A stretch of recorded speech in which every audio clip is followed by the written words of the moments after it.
సిద్ధలలో నూనెను సిద్ధముగా చేసుకో, రాజు రానయ్యున్నాడు. ప్రియులారా, మనష్షే అంటే అర్థం ఏంటో తెలిసిన? మనష్షే అంటే మరచిపోవుట.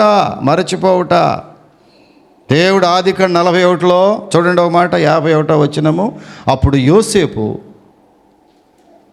దేవుడు నా సమస్త బాధను, నా తండ్రి ఇంటి వారందరినీ నేను మరిచిపోవునట్లు చేశానని చెప్పి తన జ్యేష్ఠ కుమారునికి మనష్షే అని పేరు పెట్టాను. వింటున్నారా వాక్యాన్ని? చాలా ప్రాముఖ్యమైన వాక్యం. ఈ ఆసనేతు కనినటువంటి మొదటి కుమారుడు జ్యేష్ఠుడు, అతడి పేరు మనష్షే. ప్రియులారా, ఎందుకో తెలిసిన?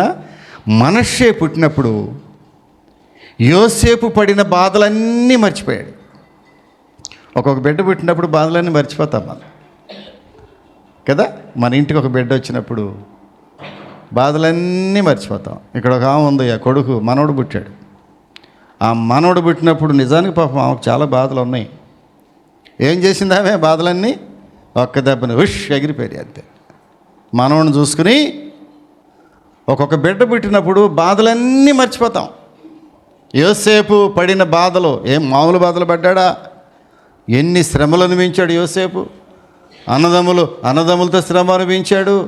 ఒక రోజున ఒక పొతిఫర్ ఇంట్లోకి వెళ్ళిన తర్వాత స్త్రీ ఆమెను అతను చాలా ఇబ్బంది పెడితే అక్కడ ఎంత ఇబ్బంది పడ్డాడో చెప్పలేం.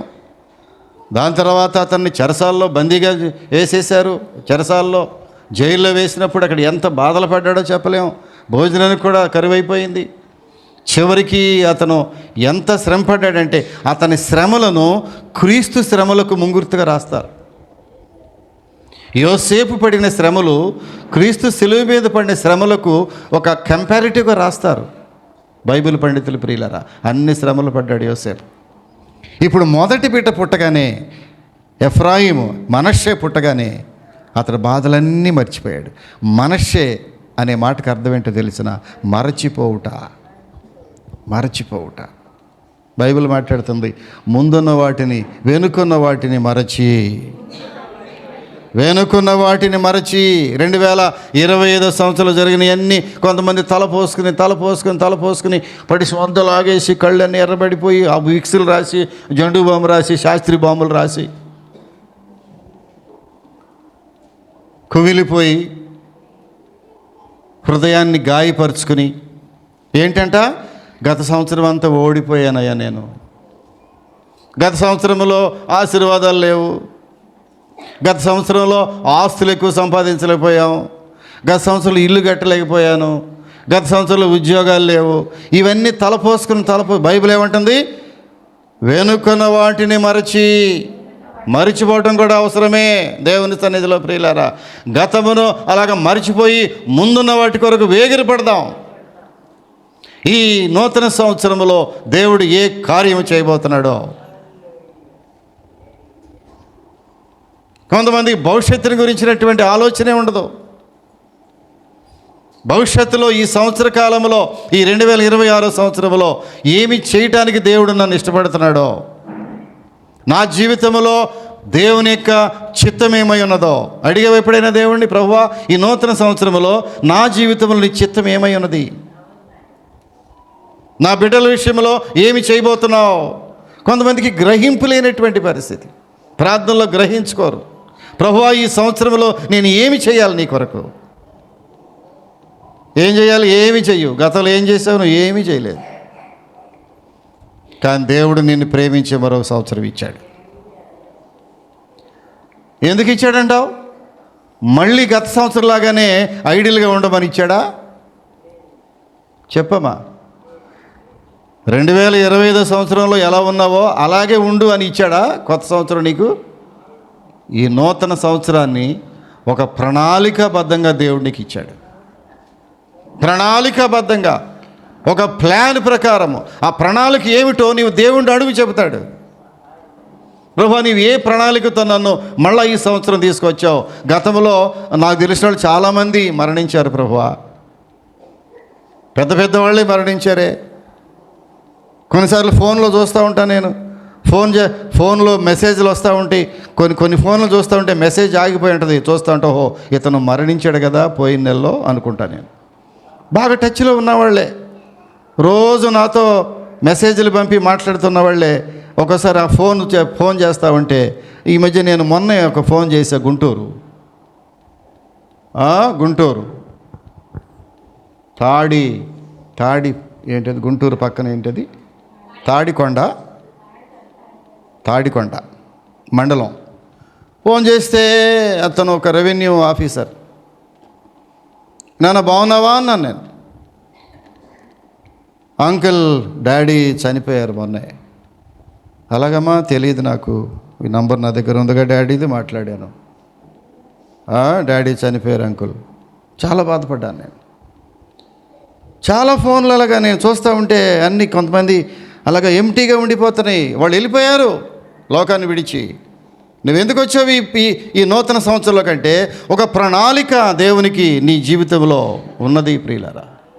ఇది అర్థం చేసుకోవాలి. నీ ఊరికే వచ్చేసాం అలాగ రొటీన్గా ఎగిరిపోయి వచ్చేసాం. 20, 22, 23, 24, 25, 26 కూడా అలా వచ్చాను అనుకుంటున్నావా? కాదమ్మా, నో, నాట్ ఎట్ ఆల్. కానే కాదు. ఒక ప్రణాళిక దేవునికి నీ జీవితంలో ఉంది. అది నెరవేరటానికి ప్రభు ఇష్టపడుతున్నాడు. ఒక ఉన్నతమైన స్థితిలో నిన్ను, నీ బిడ్డల్ని, నీ కుటుంబాన్ని తీసుకురావటానికి దేవుడు ఒక ప్రణాళిక రచించాడు నీ జీవితంలో. అది గమనించవలసిన అవసరత నీకుంది. ఊరికి ఐడియల్గా రావద్దు కొత్త సంవత్సరంలోకి. ప్రియులారా, ఇక్కడ మొదటి కుమారుడు మనష్షే మరచిపోవుట, బాధలన్నీ మర్చిపోయేటట్టుగా ఆ సహోదరి ఏం చేసింది? ఆ ఆశనెతు ఒక మగబిడ్డనిచ్చి యోసేపు యొక్క బాధలన్నీ మర్చిపోయేటట్టుగా. యోసేపు తాతగారే ఇస్సాకు, యాకోబు తండ్రి ఇస్సాకు కూడా తన భార్యను బట్టి తన తల్లి పోయినటువంటి దుఃఖ నివారణ ఎవరి వల్ల కలిగింది? ఇస్సాకుకి రెబ్కా వచ్చినప్పుడు తన తల్లిని మర్చిపోయాడు ప్రియులారా. ఒక వ్యక్తి భార్యగా వచ్చినప్పుడు అతడు బాధలన్నీ మర్చిపోతాడు. ఒక జ్ఞానవంతురాలు కుటుంబంలోకి వచ్చిందంటే బాధలన్నీ పోతాయి.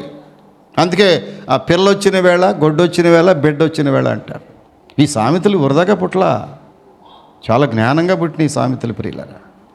ఒక మనిషి, ఒక స్త్రీ కుటుంబంలోకి వస్తే ఆ కుటుంబంలో ఒక గొప్ప కార్యాలు జరుగుతాయి. ఇదిగో ఈ ఆశనైతే వచ్చినప్పుడు యోసేపు జీవితంలో దుఃఖ నివారణ అయిపోయింది. ఫలించెడు కొమ్మకు ఎలాగ వచ్చిందామంటే అంటుకట్టబడిన ఒక రెమ్మలాగా తన జీవితానికి అంటుకట్టబడింది యోసేపుకి ఈ స్త్రీ. ఎవరి స్త్రీ తెలిసిన? జ్ఞానవంతురాలు, భక్తి నేర్చుకుంది. విగ్రహారాధికులే కానీ, సూర్యదేవతలను అనుసరించి కుటుంబం నుంచి వచ్చిందే కానీ, పైగా వాళ్ళు ఎవరో తెలుస్తారు, వాళ్ళ నాన్నగారు యాజకుడు, బైబిల్ చదవాలి. వాళ్ళ తండ్రి, ఎవరి తండ్రి? ఆ తండ్రి పేరేంటది? పోతీఫెరా. అతడు సూర్య దేవతలకు ఒక ఏముంటుందని అది యాజకుడు. గుడిలో యాజక ధర్మం చేసేటటువంటి ఒక యాజకుని కుమార్తె ఈమె ఆసనెతు. ఎలాంటి నిష్ట కలిగినటువంటి విగ్రహారాధికురాలు ప్రియులారా. కానీ యోసేపు దగ్గరకు వచ్చిన తర్వాత నిజరక్షకుడైనటువంటి ఆ దేవుణ్ణి, యెహోవా దేవుని ప్రార్థించడం ప్రారంభించింది. దేవుడు ఆమె గర్భాన్ని తెరిచి మొట్టమొదటి బిడ్డగా మనష్షేనిచ్చాడు ప్రియులారా. మనష్షేనిచ్చిన తర్వాత మళ్ళీ ప్రార్థన చేసింది. తర్వాత అతడు 52వ వచనం చూద్దాం. నాకు బాధ కలిగిన దేశమందు దేవుడు నన్ను అభివృద్ధి పొందించనని చెప్పి రెండవ వానికి ఎఫ్రాయిము అని పేరు పెట్టాను. ఎఫ్రాయిం అనగా అభివృద్ధి, డెవలప్మెంట్, గ్రోత్, అభివృద్ధి. ఎప్పుడైతే ఆసనేతు యోసేపు యొక్క సహధర్మచారిణిగా తన జీవితంలోకి ప్రవేశించిందో యోసేపు యొక్క జీవితం అభివృద్ధి చెందింది. 3 పూలు 6 కాయలు అయిపోయింది. తను అభివృద్ధి చెందటమే కాకుండా దేశం అభివృద్ధి అయింది. తన కుటుంబం అన్ని విధాలు ఆశ్రయించబడింది. ఆసనేతు ఎప్పుడైతే తన జీవితంలో యోసేపుకి అంటుకట్టబడిందో, తన జ్ఞానము చేత, తన భక్తి చేత మొదటి బిడ్డను మనష్షే పుట్టినప్పుడు ఎలాగైతే అవన్నీ మర్చిపోవటం చేసిందో, ఈ రెండో బిడ్డ ఎఫ్రాయిం పుట్టినప్పుడు యోసేపు అన్ని విధాల అభివృద్ధి పొందాడు. Full fledged development. ఎలాంటి స్త్రీ ప్రియులర్ ఇది? ఆమె రావటం చేత తన కుటుంబం అభివృద్ధి చెందింది. అభివృద్ధి అంటే ఏంటో తెలిసిన? ఆత్మీయంగానే కాదు, శారీరకంగా అభివృద్ధి చెందింది. ఆస్తులు అభివృద్ధి చెందింది, ఐశ్వర్యములు అభివృద్ధి చెందారు, వారు ఎడ్యుకేషన్లో అభివృద్ధి చెందారు. మనష్షే ఎఫ్రాయిమీలు దేవుని సన్నిధిలో ఒక గొప్ప భక్తులుగా అయిపోయారు. దానికి కారణం ఆ స్త్రీనే ప్రియులారా. ఈరోజు వాక్యం ఏంటో తెలిసిన? స్త్రీ జ్ఞానవంతురాలై ఉండాలి. ఈ ఆశనేతు జ్ఞానం వల్ల యోసేపు యొక్క జీవితం అసలే అతడు ఫలించాడు కొమ్మ అయితే, ఆ కొమ్మకు అంటుకట్టబడినటువంటి ఒక రెమ్మలాగా ఈ ఆశనేతు యోసేపు జీవితంలో అంటుకట్టబడింది. ఇద్దరు గొప్ప బిడ్డలకు తల్లిగా అయింది. ఇద్దరు గొప్ప బిడ్డలకు జీవాన్ని పోసింది. మొదటిగా మనష్షే, రెండవడు ఎఫ్రాయిము. మనష్షే అనగా బాధలన్నీ మర్చిపోయేటట్టుగా చేసింది. మనష్షే అనగా మరిచిపోవుట, ఎఫ్రాయిం అనగా అభివృద్ధి. అభివృద్ధి పొందాను, దేవుడు నన్ను అభివృద్ధి పొందించానని చెప్పి వానికి ఎఫ్రాయిం అని పేరు పెట్టాను. ఎఫ్రాయిం అనగా అభివృద్ధి. ప్రియులరా, క్రీస్తులోకి వస్తే ఎన్ని రకాల అభివృద్ధి తెలిసిన?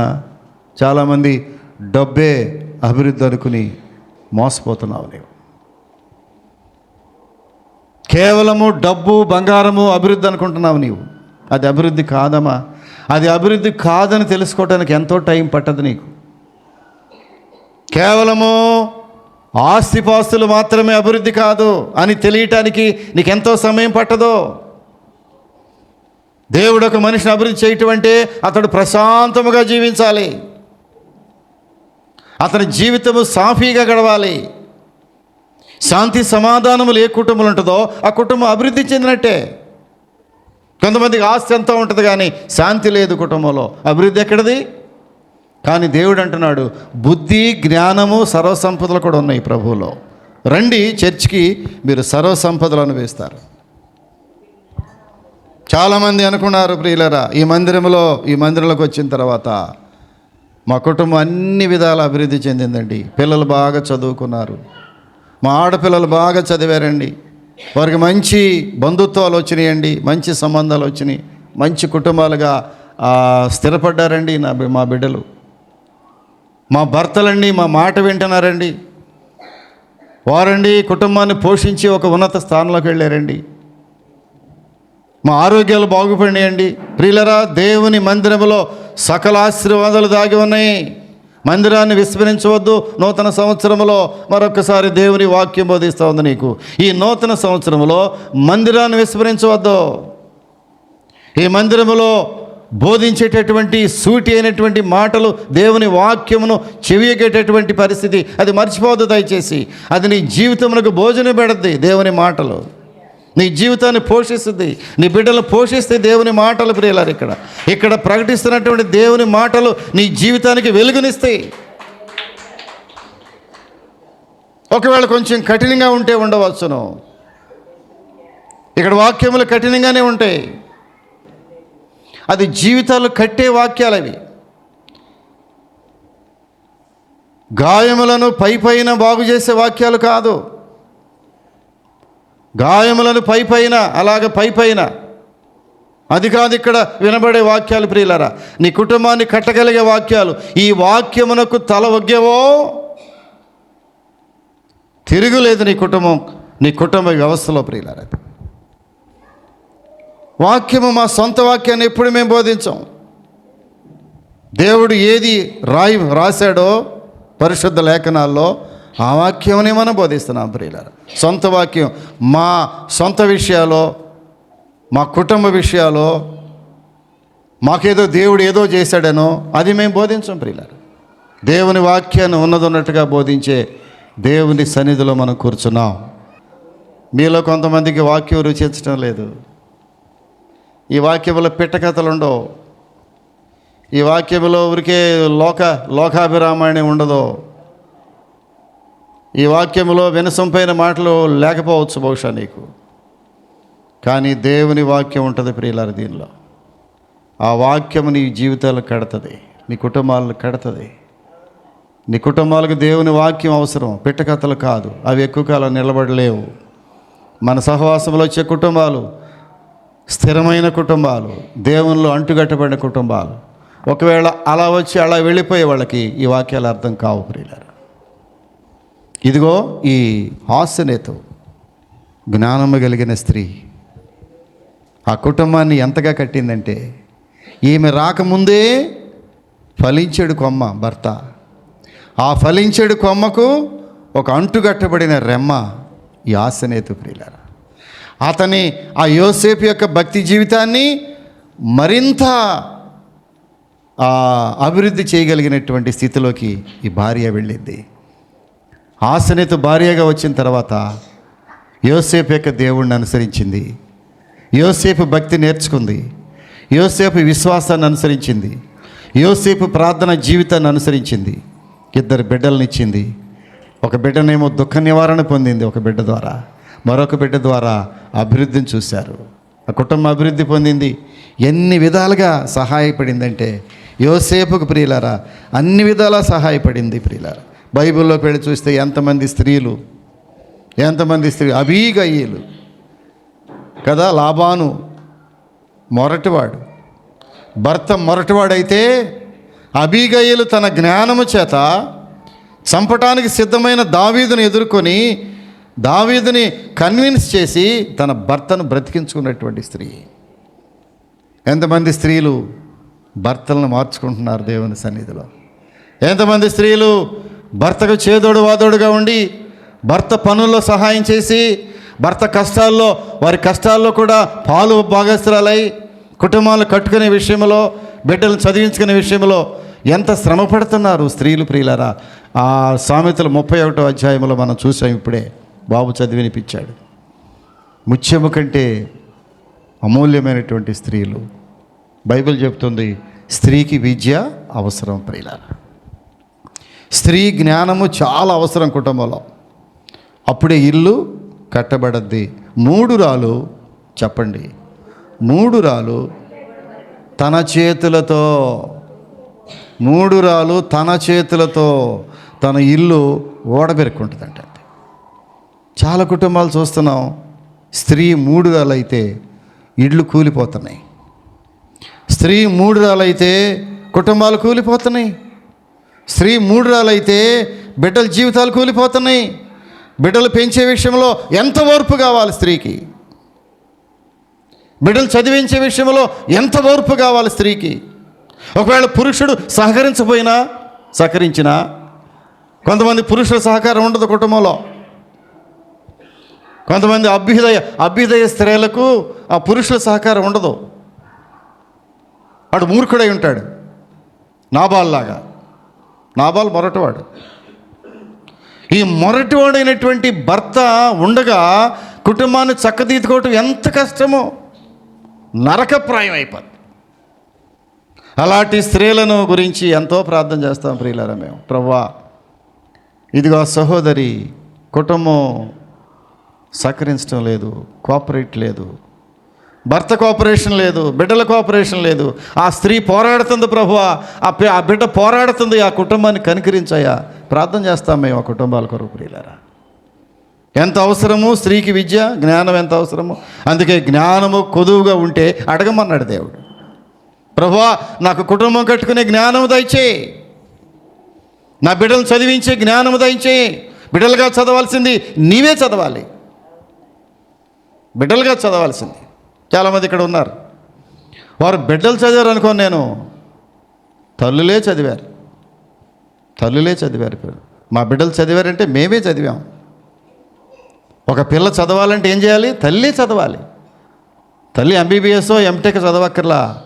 ఆ పిల్ల చదువు యొక్క ఆలనా పాలన జాగ్రత్తగా చూసుకుని ఎలా చదువుతుంది, ఎక్కడికి వెళుతుంది, ఎడ్యుకేషన్ ఎలా ఉంది, ఆమె దైనందిన జీవితం ఎలా ఉంది, day to day life style ఎలా ఉంది ఆలోచిస్తే నీ బిడ్డలు ఉన్నతమైన స్థానంలోకి తీసుకెళ్తావు. ఏమీ చదవనటువంటి అక్షర జ్ఞానం లేని ఒక స్త్రీ తన 2 బిడ్డలని IAS ఆఫీసర్లు చేస్తే ప్రపంచం నివ్వెరపోయింది. ఏమీ లేనటువంటి ఒక తల్లి, అక్షరజ్ఞానమే కాదు చదివించడానికి డబ్బులు కూడా లేనటువంటి ఆ తల్లి ఇద్దరిని ఐఏఎస్ ఆఫీసర్లు చేసింది. నువ్వు చదివించడానికి ఎంత బాధపడుతున్నావు ఆడపిల్లల్ని? చాలామంది మాకు వచ్చి చెప్పారు, అయ్యా మా పిల్లల్ని మేము చదివించడం లేదు. నోరు ముయ్యవమ్మా. ఎందుకు చదివించు తల్లిని? పిల్లల్ని ఎందుకు చదివించు? సేవకురాలు దగ్గరికి ఎప్పుడన్నా వచ్చి మా అమ్మాయి నేను చదివించలేదని చెప్పండి, కొడుతుందామా? మామూలుగా కొట్టదు, ఇరగొట్టేస్తుంది. మేము చదివించలేకపోతున్నామండి, ఒప్పుకోలేదు. ఆ బిడ్డ చదివే వరకు ఒప్పుకోనుంది. చివరికి వాళ్ళు ఉన్నతమైనటువంటి క్వాలిఫికేషన్స్ వచ్చేసారు. నేను సాక్ష్యం చెప్పింది ఒక పిల్ల, నేను 10th క్లాస్ తర్వాత చదివి పెద్దదాన్ని బాగా చదవాలనుకుని డిగ్రీతో ఆపకుండా పోస్ట్ గ్రాడ్యుయేషన్ చేసి, కదా దేవుడు ఎంత ఆశీర్వదిస్తున్నాడు మన బిడ్డల్ని. పోస్ట్ గ్రాడ్యుయేషన్ ఏంటి, ఇంజనీరింగ్లో ఎలాంటి పొజిషన్లోకి వచ్చేసారు మన పిల్లలు. నేను ఎప్పుడు అనుకుంటాను మన చర్చిలో నుంచి ఒక ఐఏఎస్ ఆఫీసరు రావాలి ప్రభువా అని ప్రార్థన చేస్తున్నాను. నేను మన చర్చిలో నుంచి మెర్సీ ప్రార్థన మందిలోంచి ఒక గొప్ప డాక్టర్లు రావాలి, ఆడపిల్లలు ముఖ్యంగా పెద్ద లెక్చరర్స్ రావాలి ప్రభువా, మంచి ఆఫీసర్లు, ఎయిర్ హోస్టెస్లు రావాలి. మనం మెర్సీ ప్రార్థన మందిరం నుంచి ఒక పిల్లతో మాట్లాడాను, నువ్వు అప్లై చేయి, ఎయిర్ హోస్టెస్ అవుతావు, విమానాలు తిరగాలి. నువ్వు విమానాల్లో సిటీ బస్సులో తిరిగినట్టుగా విమానాల్లో తిరుగుతావు ఎయిర్ హోస్టెస్ వస్తే. బాగా చదవాలి కదా. 10th క్లాస్ చదివే రోజులు కాదు కదా ఇవి, డిగ్రీతో ఆపేసే రోజులు కాదు కదా ఇవి, పోస్ట్ గ్రాడ్యుయేట్ ఆపేసే రోజులు కాదు కదా ఇవి. ఇంకా ఎంతో ఎడ్యుకేషను, ఇంకా ఎంతో కెరీర్ మీ ముందు దాగి ఉంది కదా. మన ముందు ఎంత కెరీర్ దాగి ఉంది ఆడపిల్లలకి ముఖ్యంగా. ప్రియులరా, చదవాలి, చదివించాలి. చాలదో ఈ ఎడ్యుకేషన్, చాలదో ఈ ఉద్యోగాలు చాలవు. ఉన్నతమైన విద్యాభ్యాసము, ఉన్నతమైనటువంటి పరిస్థితి. ప్రియులరా, విద్య ఎంత విలువైంది, అందులో స్త్రీ విద్య ఎంత విలువైందో బైబిల్ చూస్తామంటే ఎంతమంది విద్వాంస. దెబోరా ఎలాంటి విద్వాంసరా, ప్రిస్కిల్లా ఎలాంటి విద్వాంసరాలు, ఎంత బాగా చదువుకుంది. ఒక విద్యావంతుడికే పాఠాలు చెప్పినటువంటి పిల్ల ప్రిస్కిల్లా. ఓ ద గ్రేట్ స్కాలర్, బాగా చదువుకుంది. ప్రియులారా వినండి దయచేసి, బాగా చదవండి. ఏం పూలే, ఏమే సావిత్రిబాయి పూలే. ఎంత ఆ రోజుల్లో ప్రియులారా, 9వ ఏటనే వివాహం చేస్తే, బాల్య వివాహం, చదువుకోవటం నేరం అనుకునే రోజుల్లో, చదువు అంటే ఎంత భయంకరమైనది, ఆడపిల్లకు చదువేంటి అనుకునే రోజుల్లో మొట్టమొదట the first educated women of Indian territory, భారత భూభాగంలో మొదటి విద్యను అభ్యసించిన స్త్రీ పూలే. ప్రియులరా, ఆమె మొట్టమొదటి స్కూల్ని స్థాపించి మొట్టమొదటి ఉపాధ్యాయురాలుగా, మొదటి మహిళా ఉపాధ్యాయురాలు సావిత్రిబాయి పూలే. మొదటి మహిళా ఉపాధ్యాయురాలు సావిత్రిబాయి పూలే. తీసుకోండి, ఉదాహరణగా తీసుకోండి. అలాంటి మహనీయులను ఉదాహరణగా తీసుకోండి ప్రియులారా.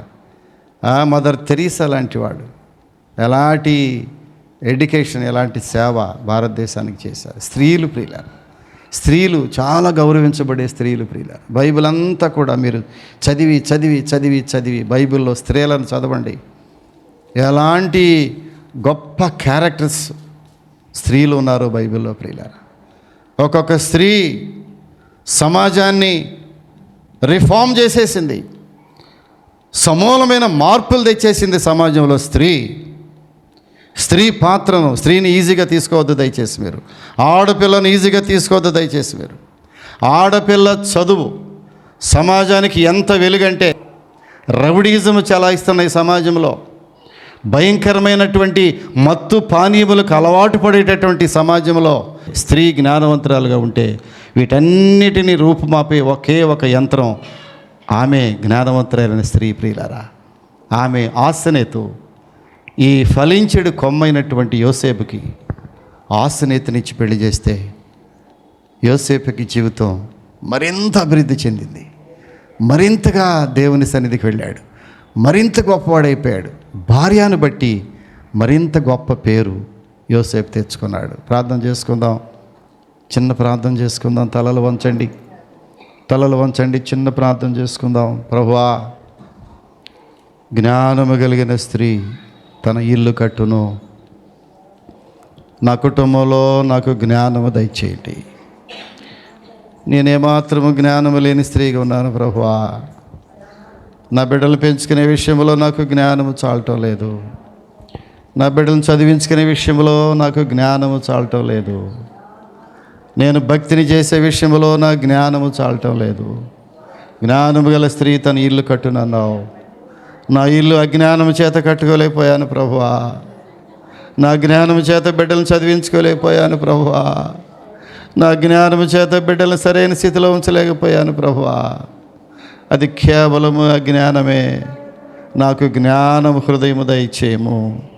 నాకు జ్ఞాన హృదయము దయచేయము. ప్రార్థన చేయమ్మా దయచేసి. నాకు జ్ఞాన హృదయము దయచేయి ప్రభువా. ప్రిస్కిల్లకి ఇచ్చిన జ్ఞానము నాకు దయచేయవా. దెబోరాకి ఇచ్చిన జ్ఞానము నాకు దయచేయవా. ఆడపిల్లలకి ఎలాంటి జ్ఞానం ఇచ్చావు ప్రభువా. ఆసనేతికి ఇచ్చిన జ్ఞానము నాకు దయచేయి ప్రభువా. యోసేపు జీవితాన్ని మరింతగా దిగుణుక్తం చేసింది ఆసనేతు. ఫలించెడు కొమ్మగా ఉన్న యోసేపు జీవితంలో ఆసనేతు ప్రవేశించినప్పుడు ఆయన జీవితమును మరింతగా పచ్చగా చేసింది, మరింత అభివృద్ధి చేసింది, కష్టాలు మరిచిపోయేటట్టు చేసింది. మనష్షే ఎఫ్రాయిములకు జన్మనిచ్చింది ఆసనేతు.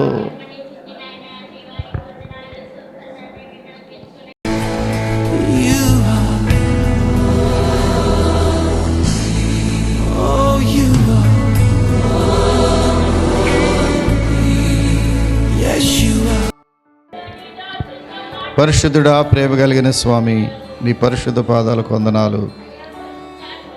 ఇదిగో నీ బిడ్డ నిలబెట్టుకుని ప్రభువా, నీ విలువైన మాటలు మాకు బోధించారు, మీకు స్తోత్రాలు ప్రభు. అలాగే ఆసనేతు అనేటటువంటి